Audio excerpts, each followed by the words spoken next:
आपलं चॅनल, आपला आवाज. KTV news Ratnagiri, Konkan, Maharashtra. देश विदेशातील असंख्य दर्शक आतुरतेने वाट पाहतात ते म्हणजे कोकणातील लोकप्रिय न्यूज चॅनल KTV रत्नागिरी. हे न्यूज चॅनल लाईक करून सबस्क्राईब करा आणि बेल आयकॉनवर क्लिक करून ताज्या घडामोडी पाहायला विसरू नका. KTV रत्नागिरी. येणाऱ्या ग्रामपंचायतीच्या निवडणुकीत सेनेचा भगवा फडकवण्यासाठी शिवसेनेच्या नेते आणि कार्यकर्त्यांनी एकजुटीनं कामाला लागावं असं आवाहन उच्च आणि तंत्र शिक्षण मंत्री नामदार उदय सामंत यांनी केलं आहे. आता उद्यापासून एक कलमी कार्यक्रम 4 ग्रामपंचायतीच्या निवडणुका आहेत. पदाधिकाऱ्यांनी या वाडीमध्ये जायचं, तुझं फायनल झालंय, त्या वाडीमध्ये जायचं, तुझं फायनल झालंय. आणि ग्रामपंचायतीची तिकीट 11 असताना 50-60 लोकांना फायनल झालंय म्हणून सांगायचं आणि ते 40 लोक उडावर घ्यायचे आणि मग संघटनेला अडचण निर्माण करायची. अशा पद्धतीचं कुठचंही कृत्य ते पदाधिकाऱ्यांकडून होता कामा नये. मी सांगितलं की आपल्याला सगळे काळजी घेऊन करायचं आहे. विधान परिषदेच्या निवडणुका चालू आहेत. विधान परिषदेच्या निवडणुका देखील या कोविडमध्ये आम्ही सगळे अतिशय चांगल्या पद्धतीनं सगळ्या नियमाचं पालन करून या निवडणुका लढवतोय. मी देखील महाराष्ट्रामध्ये प्रचाराला फिरतोय, पण या प्रचाराला फिरत असताना तुमच्या सगळ्यांवर एक फार मोठी जबाबदारी आहे की मी महाराष्ट्रामध्ये राजकारण करत असताना किंवा बाकीच्या सगळ्यांचा प्रचार करत असताना माझ्या मतदारसंघातल्या 100% ग्रामपंचायती शिवसेनेच्या निवडून आणण्याची जबाबदारी व्यासपीठावरच्या सगळ्या मंडळींनी स्वीकारली पाहिजे आणि त्या पद्धतीने काम केलं पाहिजे. रत्नागिरी तालुक्यातील मिरजोळे जिल्हा परिषद गटाचा कार्यकर्ता मेळावा नुकताच पार पडला. त्यामध्ये बोलताना नामदार उदय सामंत यांनी नेते आणि कार्यकर्त्यांना सज्ज राहण्याचे आदेश दिले. पण या 7 महिन्यामध्ये नक्की शिवसेनेनं महाराष्ट्रामध्ये, राज्यामध्ये, जिल्ह्यामध्ये आणि आपल्या तालुक्यामध्ये काय केलं हे आपल्या सगळ्या शिवसेनेच्या पदाधिकाऱ्यांना माहिती असलं पाहिजे. अबू शेट्टी सांगितले की ग्रामपंचायतीच्या 4 निवडणुका आहे, 4च्या 4 निवडणुकीवर भगवा फडकेल. पण हा भगवा फडकवत असताना आपल्यामध्ये गटबाजी होणार नाही याची दक्षता देखील आपण सगळ्यांनी मिळून घेतली पाहिजे. महाराष्ट्राच्या राजकारणामध्ये फिरत असताना किंवा महाराष्ट्राच्या राजकारणाकडे बघत असताना महाराष्ट्रातल्या 288 मतदारसंघामधला सगळ्यात आदर्शवत मतदारसंघ शिवसेनेचा कुठचा असेल तर तो रत्नागिरी विधानसभा मतदारसंघ आहे असं सांगण्याचं भाग्य आपल्याला सगळ्यांना मिळालं पाहिजे. माझ्या दृष्टीनं ग्रामपंचायतीच्या निवडणुका किती आहेत, ग्रामपंचायतीच्या निवडणुका कुठचा पक्ष लढवणार आहे, कुठचा पक्ष जिंकणार आहे याच्यापेक्षा 7 महिन्यामध्ये जे कोविडसाठी शिवसेनेनं काम केलं आहे हे आपण प्रत्येक घराघरापर्यंत पोहोचवलं पाहिजे. आपले मुख्यमंत्री नक्की काय करतायत हे जनतेला पटवून सांगितलं पाहिजे आणि भाजपवाले किती खोटं बोलतायत हे देखील जनतेला समजावून सांगितलं पाहिजे. नामदार उदय सामंत, जिल्हा परिषदेचे आरोग्य आणि बांधकाम सभापती बाबू महाप, ज्येष्ठ नगरसेवक राजन शेटे, नगराध्यक्ष बंड्या साळवी, कांचनताई नागवेकर, संजू साळवी आदींचं स्वागत करण्यात आलं.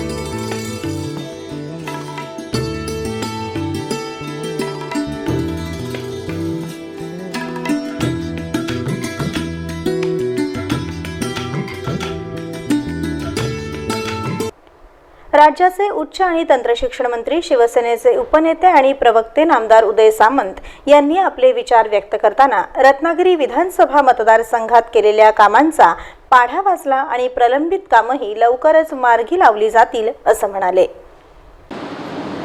विकास कामाच्या नावानं काही लोक बोंबाबोंब करतात. विकास कामं झाली नाही, पण ट्रम्पला पण जमली नाही विकास कामं करायला 7 महिन्यात.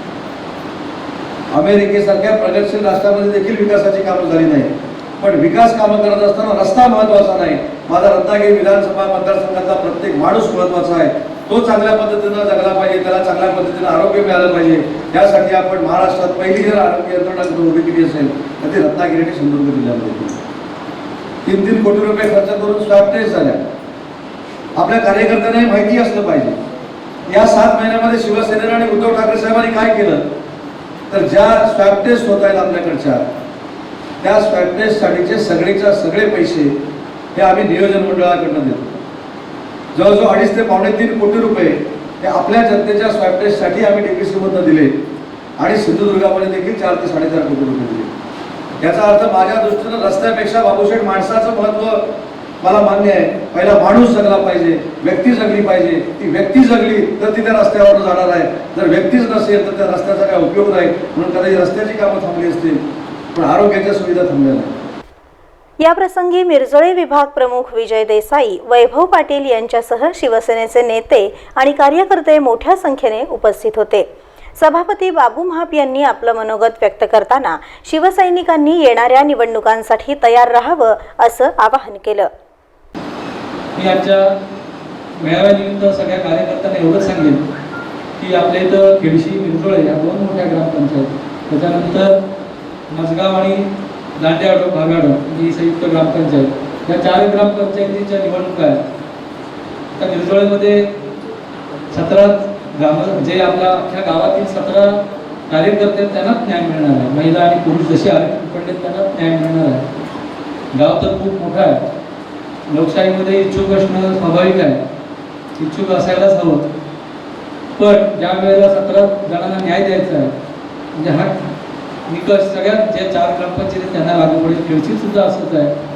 तर अशा वेळेला आपण सगळे शिवसैनिक आहोत, आदेश मानणारे आहोत. ज्याला उमेदवारी मिळेल, ज्याचं काम चांगलं आहे, त्याने पक्षासाठी आणि गावासाठी ज्याचं काम चांगलं आहे आणि शेवटी पक्ष, तालुका प्रमुख आणि मंत्री महोदय, जिल्हा प्रमुख हेच मंडळी आपल्याला उमेदवार ठरवतील भविष्यातले. परंतु कुठल्याही प्रकारे तुम्ही नाराज होऊ नका. या 5 वर्षात नाही संधी मिळाली म्हणून नाराजीच्या भरात एखादं काहीतरी अपक्ष फॉर्म भरा किंवा विरोधकांना जाऊन मिळाल आणि अशा तुमचे मनस्वी पूर्ण होणार नाही. नक्कीच शिवसेना इथं प्रबळ आहे. दरम्यान नाचणे जिल्हा परिषद गटात आयोजित कार्यकर्ता मेळाव्यामध्ये नामदार उदय सामंत यांनी जोरदार बॅटिंग केली. राहुल पंडित साहेबांना भेटायला गेल्यानंतर एक वातावरण तयार करण्यात आले की राहुल पंडित आता शिवसेना सोडून निघाले. मग काही आमच्या मित्रांनी दुसऱ्या दिवशी पेपरला लिहिलं की आमचं सगळ्यांचं लक्ष अमुकावर आहे, तमुकावर आहे. राहुल पंडितांबद्दल देखील आम्हाला खात्री आहे. जे भेटायला राहुल पंडितना गेले ते भेटायला जाणाऱ्यांना राहुल पंडित शिवसेनेत आणतील, पण राहुल पंडित शिवसेना सोडणार नाहीत ही आम्हाला पूर्ण खात्री होती. त्यांचा भ्रमनिराश झाला. पण हे उदाहरण मी का दिलं, तुमच्याकडे पण ते येऊ शकतात. तुमच्याकडे येऊन काही सांगू शकतात. तुम्हाला आपण सांगू शकतात जिल्हा परिषदचा अध्यक्ष करतो, सांगायला काही घराकडून निवडून द्यायचं. कोतवड्याच्या ग्रामपंचायतीमध्ये काल एक बैठक झाली आणि आज सकाळी मला काही कार्यकर्ते भेटायला आले. आपली बैठक झाल्यानंतर काल रात्री 10:30 वाजता बंडाशेठ काही मंडळी आपल्या एका कार्यकर्त्याला जाऊन भेटली आणि त्या कार्यकर्त्याला त्यांनी सांगितलं आमचा आता पॅनल निवडून येणार आहे, तू उपसरपंच जाहीर. सांगायला कुठं पैसे पडतात. पॅनल येणार नाही त्यांना माहिती आहे, उपसरपंच त्यांना करायचं नाही आहे. पण असं खोटं नाटं आपल्याला करायचं नाही. ज्याला उपसरपंच करायचं त्याला उपसरपंच नक्की करू, ज्याला सरपंच करायचं त्याला सरपंच नक्की करू.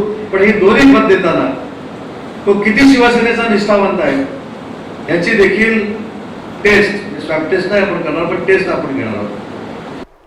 नाचणे जिल्हा परिषद गटातर्फे नामदार उदय सामंत, तालुका प्रमुख वंड्या साळवी, आरोग्य सभापती बाबू म्हाप, उपजिल्हा प्रमुख संजू साळवी, महिला संघटक कांचनताई नागवेकर आदी व्यासपीठावरील मान्यवरांचं स्वागत करण्यात आलं.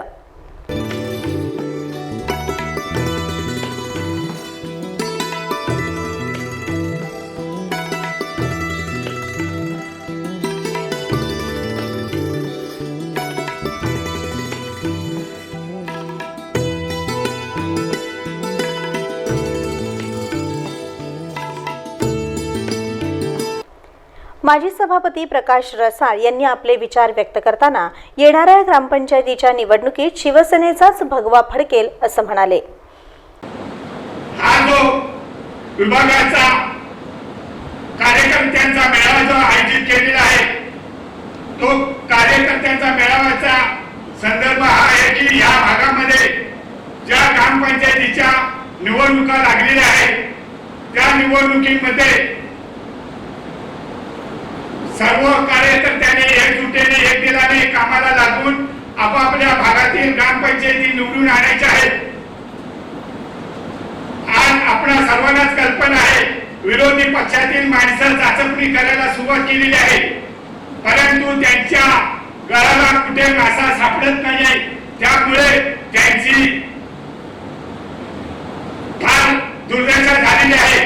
मी आपणा सर्वांना विनंती करतोय आणि साहेबांना एक शब्द देतो की आपल्या भागातील ज्या ग्रामपंचायतीच्या निवडणुका घोषित झालेल्या आहेत त्या 100% निवडून आणण्याचं मी साहेबांना वचन देतो आणि येथे थांबतो. जय हिंद, जय महाराष्ट्र. या प्रसंगी उपतालुका प्रमुख शेखर घोसाळे, ज्येष्ठ नगरसेवक राजन शेट्ये, पंचायत समिती सदस्य भैया भोंगले यांच्यासह शिवसेनेचे नेते आणि कार्यकर्ते मोठ्या संख्येने उपस्थित होते. आपलं चॅनल, आपला आवाज. KTV news Ratnagiri, Konkan, Maharashtra. देश विदेशातील असंख्य दर्शक आतुरतेने वाट पाहतात ते म्हणजे कोकणातील लोकप्रिय न्यूज चॅनल KTV रत्नागिरी. हे न्यूज चॅनल लाईक करून सबस्क्राईब करा आणि बेल आयकॉनवर क्लिक करून ताज्या घडामोडी पाहायला विसरू नका. KTV रत्नागिरी.